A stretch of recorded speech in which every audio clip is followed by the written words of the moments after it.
If you guys have been with us for the past couple weeks, we've been going through this series alongside our church called The Gap. And basically we're looking at a man named Nehemiah, and we're looking at his mission and his calling from God and what he did with that. He was motivated to help his city of Jerusalem, to help his people who had been exiled for 140 years, and his goal was to help these people and rebuild what was a broken and helpless city. If you've been with us, we've learned that there was a wall around the city that was broken, and he was called by God to help rebuild this wall.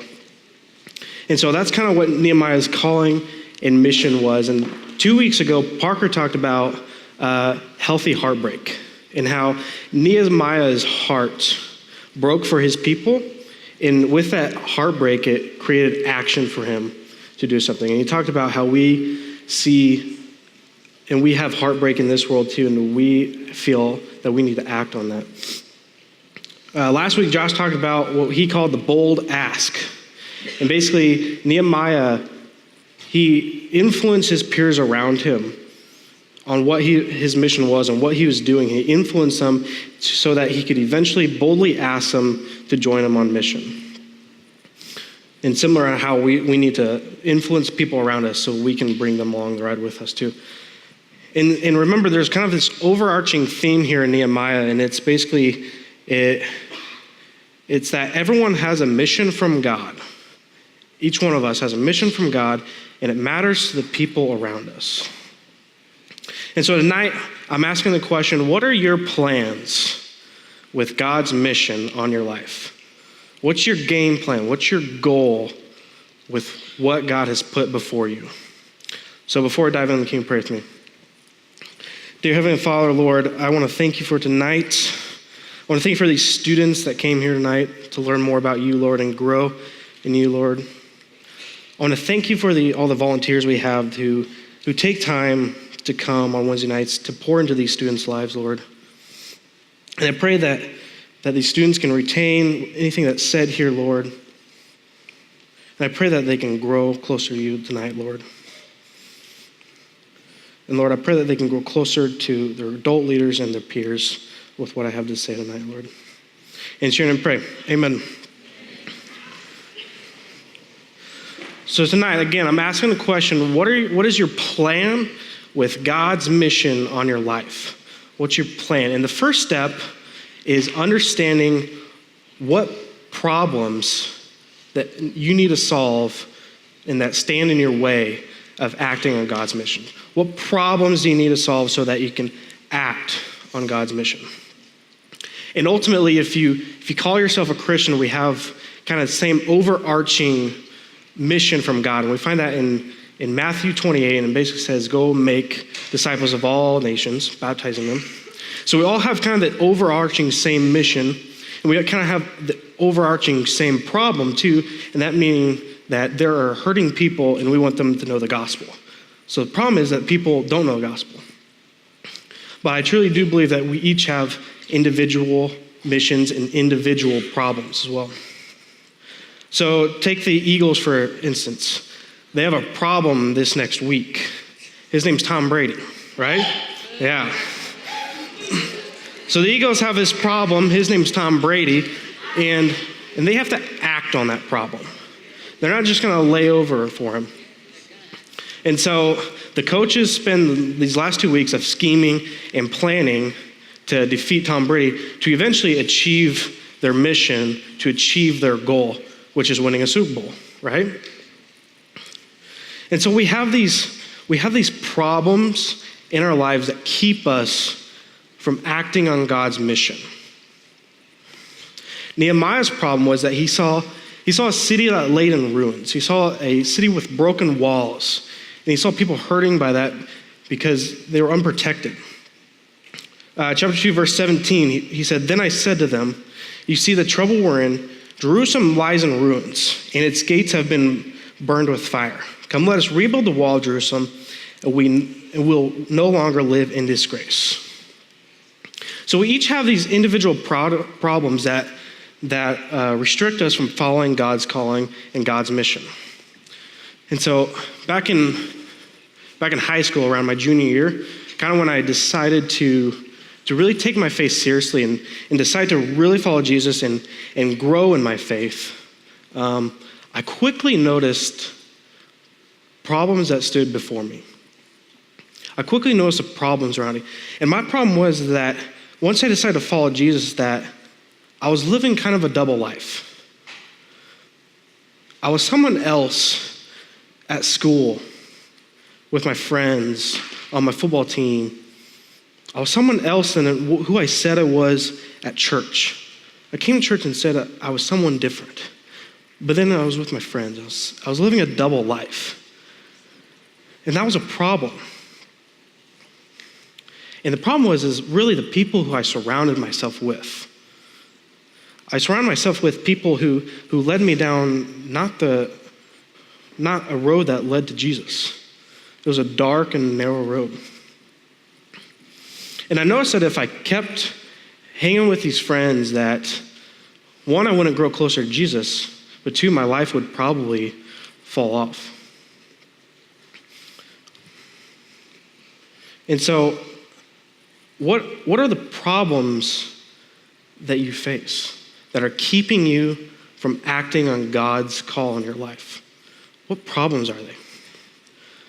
You know, maybe you're just similar to mine. Maybe you surrounded yourself with the wrong friends and the wrong people, and people that don't build you up, but people that really just bring you down. Maybe your problem is similar to mine. Maybe you have a problem with the relationship that you're in. Maybe he or she isn't allowing you to act on God and grow closer to him. Maybe your problem is commitment. Maybe you have commitment issues and you're not also sure about this. And you don't know if you want to commit to something like this. Maybe your problem is you don't even know if you're a Christian or not. Maybe that's your problem. You know, I don't know what problems lie before you that keep you from acting on God's call, but we all have them. I have them. And so whether or not you solve them is if you act on God's call. So here's what I want you to do. I want you to close your eyes. I want everybody to close your eyes. No need to talk right now. And I want you to think. That's not right. I want you to think and reflect on the problems on your life. I want you to think and reflect on that. Just close your eyes for a minute. And then I want you to say a prayer. And say a prayer that asking God to help you solve those problems.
So I want you to keep in the front of your mind and in the front of your head that there's a plan that needs to happen. So what's your plan with God's mission on your life?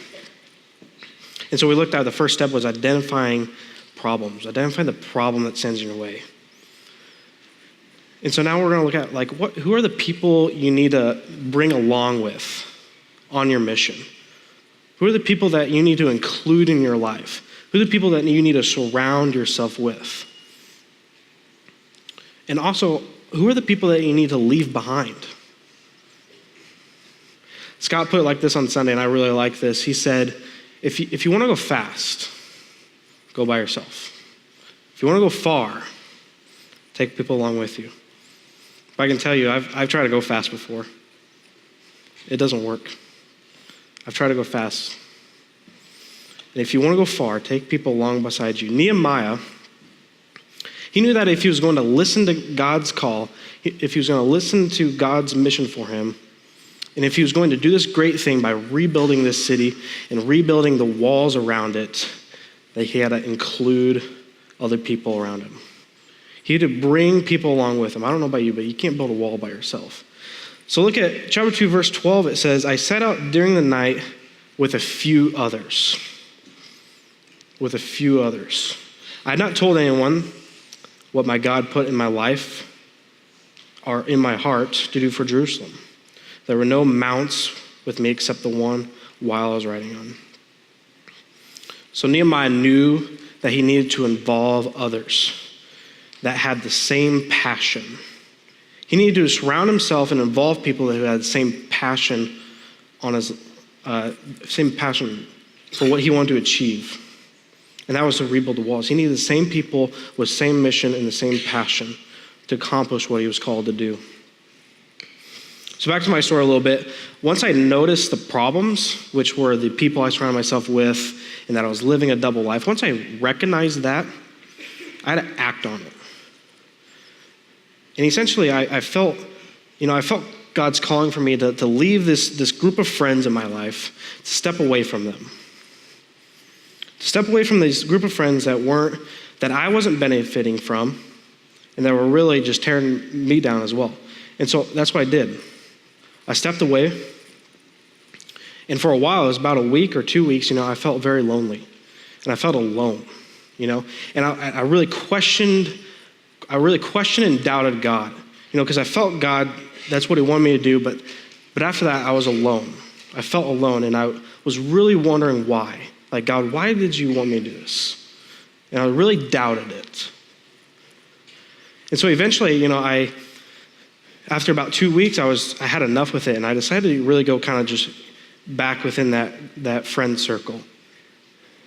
And I was hanging out with them, and not even an hour into hanging out with them, I get a text message. And it's from this kid that I didn't really know. All I knew that he went to the same church as I did.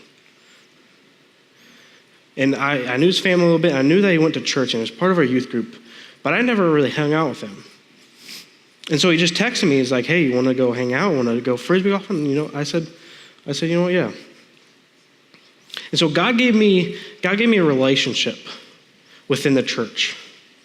And that was something I really needed this moment in my life, because that relationship grew and grew. And eventually someone else came along with us, and another. And eventually, I've made a relationship with my youth pastor. And he influenced me. And you see, I surrounded myself with people who were on the same mission.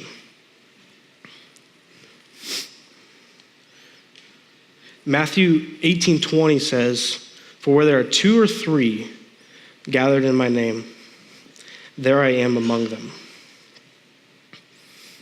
And so like what Scott said on Sunday, if you want to go fast, go alone. But that don't work. I can tell you that right now. If you want to go far in your faith and on your walk and on your journey, take people along with you. So now what I want you to do,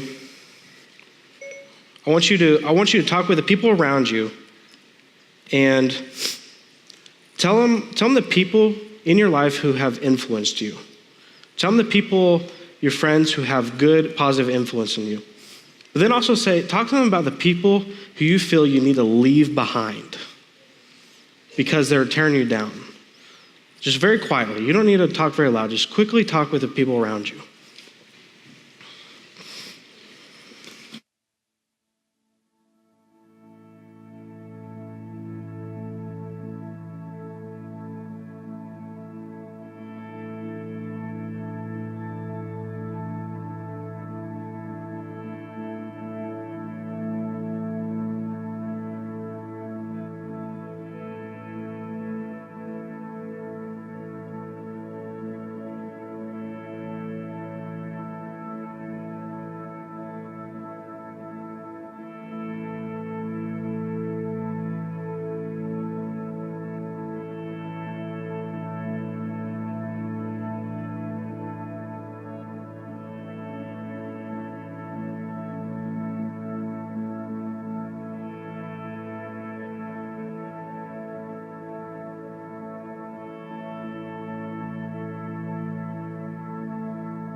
Bring it. All right, bring it back up here. Up here. Just shut your mouth. Bring it back up here. So we talked about problems that stand in your way of listening to God and acting on his mission. And we also talked about the people who you surround yourself with and how they affect you in acting on your plan and on your mission with God. And now I want to look at what is your goal in all this? What is your plan?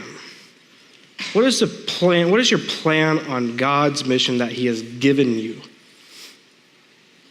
I want you to think about that. What is your goal? Nehemiah's goal was to bring peace and hope to a broken city. What is your goal?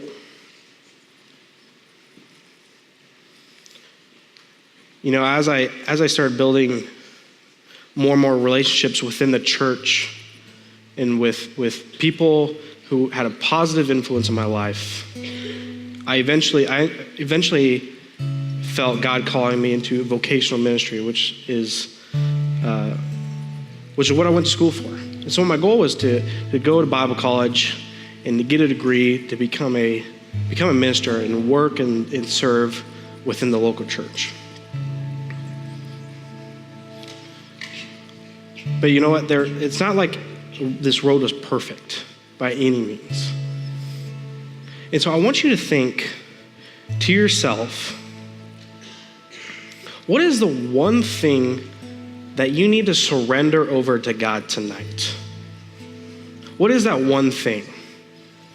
What is the one thing that is standing in your way to live on God's mission on your life? What is that one thing that you need to surrender tonight? For me, I doubted. I doubted God. When he called me into what I'm doing today, I doubted.